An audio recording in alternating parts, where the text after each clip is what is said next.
am my brother, Comrade Mkongonuka.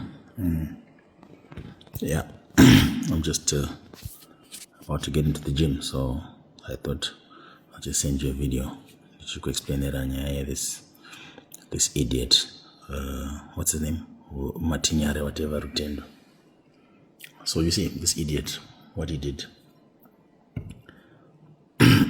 Akatanga utuka msangano. Abatanga utuka president.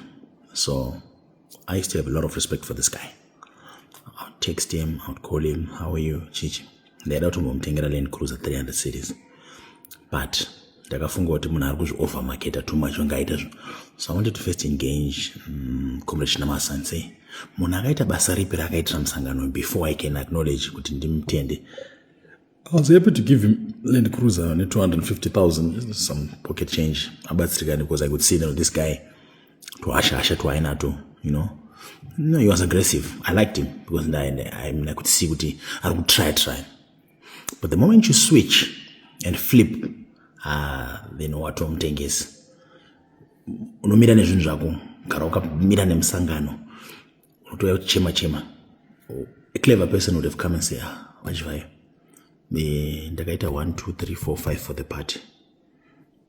Verify ine superiors a party. Munoudzwa.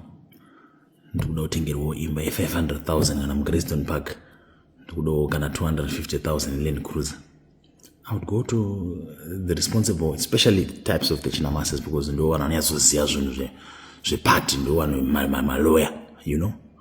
I would even go to the principal himself and say, munomzere munhu chef. Have you heard about him? What? Yes, I've heard about him. Even $1 million, that's not a problem. $1 million I would give him.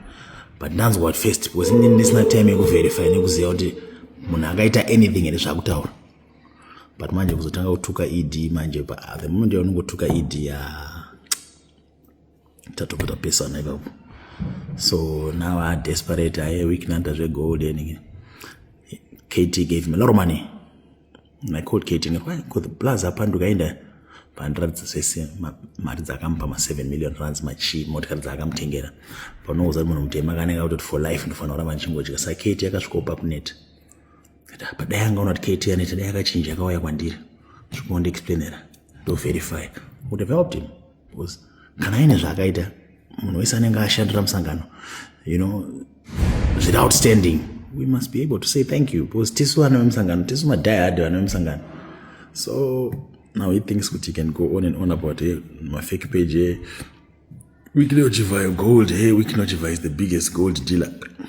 You know, I like the way these people talk about gold, my brother. You know, kana korogoza cha wrote was already gold rangu minus 5%, minus 4%, whatever. Even tangezifika tinopangwa pa tinogonotora gold riyaraka iso sto vatari smuggler. First of all, in any country there's a ready market here gold. The world price is known. Exporting it to a smuggler is not necessary. It's not like unopuwa double price. You know, the second kusafunda. Yeah, not maybe akafunda. Maybe let's say what exposure nenamo combination is when izozoka share expose over waita uromboka. It's terrible because urungofunga kuti weekend aroshka pa Singapore airport ane 4 tons of gold. Ausikuti tomborizina kuti 4 tons aizotakurwa sei. Unozochisvika paipe muSingapore muya ukawanikwa kane bhora kana rembanje kana 1 bullet risina pfuti, death sentence. Once uri kusvika paipe ne 4 tons the kg, 4 tons the gold.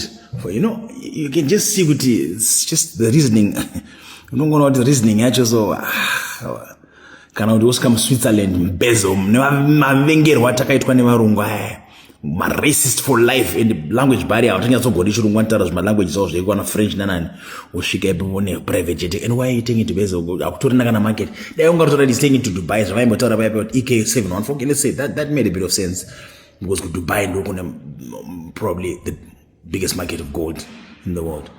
Switzerland, you know, saka exposure.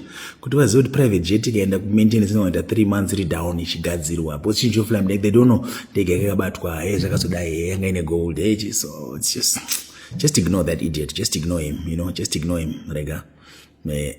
Ana cent anopuwa because akatopanduka kudara saka hapana munhu achamba kana cent, so it's fine. Just ignore the idiot.